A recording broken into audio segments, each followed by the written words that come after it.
Okay hi everyone. सो आज हम HCV का क्वेश्चन नंबर 27 डिस्कस करेंगे। सो से suppose the bent part of the frame of the previous problem has a thermal conductivity of 780 whereas it is 390 for the straight part.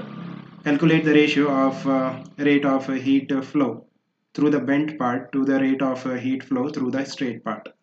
So देखो, जैसा कि हमने previous question में डिस्कस किया था, इस तरह से आपके पास ये फ्रेम है।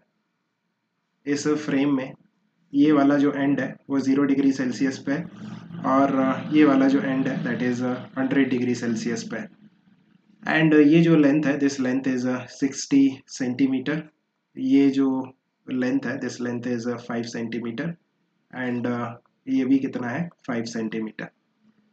नाउ यहाँ से जो हीट करंट आएगा लेट्स से आई, वो आगे जाके दो पार्ट में डिवाइड होगा। ये वाला जो स्ट्रेट पार्ट है इसमें लेट्स से जो करंट जाता है heat current that is I1 and ये बेंट पार्ट के थ्रू जो करंट हीट करंट जाएगा दैट इज I2।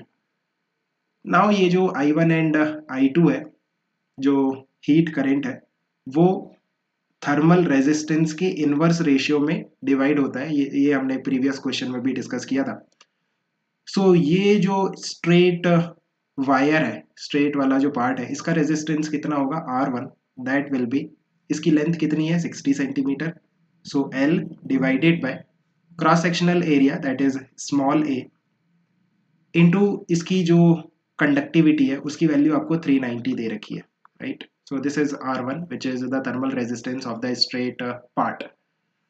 अगर हम बात करते हैं ये जो बेंट वाला पार्ट है, इसका जो थर्मल रेजिस्टेंस होगा that will be R2 that is equal to what is the length of this bent part. यहाँ पे 5 है, यहाँ पे 5 है और this one is 60 centimetre. So कितना हो गया 60 plus 5 that is 70। So length है 70 डिवाइडेड बाय जो क्रॉस सेक्शनल एरिया है that is A, like this is uniform frame है ना, जो क्रॉस सेक्शनल एरिया है पूरे फ्रेम का that is constant that is small A into जो थर्मल कंडक्टिविटी है दैट इज 780। नाउ हमें R1 एंड R2 की वैल्यू पता है। जो हीट करंट है वो रेजिस्टेंस के इनवर्स रेशियो में डिवाइड होगा। बेसिकली ये जो I है यही I1 और I2 के फॉर्म में डिवाइड होगा। The value of I2 will be R1 upon R1 plus R2 into I and the value of I1 that will be R2 divided by R1 plus R2 into I।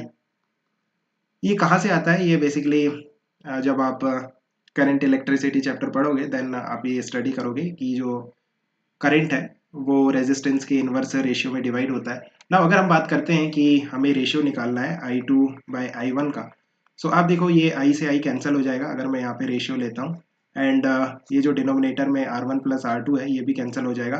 What you are getting is R1 upon R2। The ratio of I2 by I1 will be R1 by R2।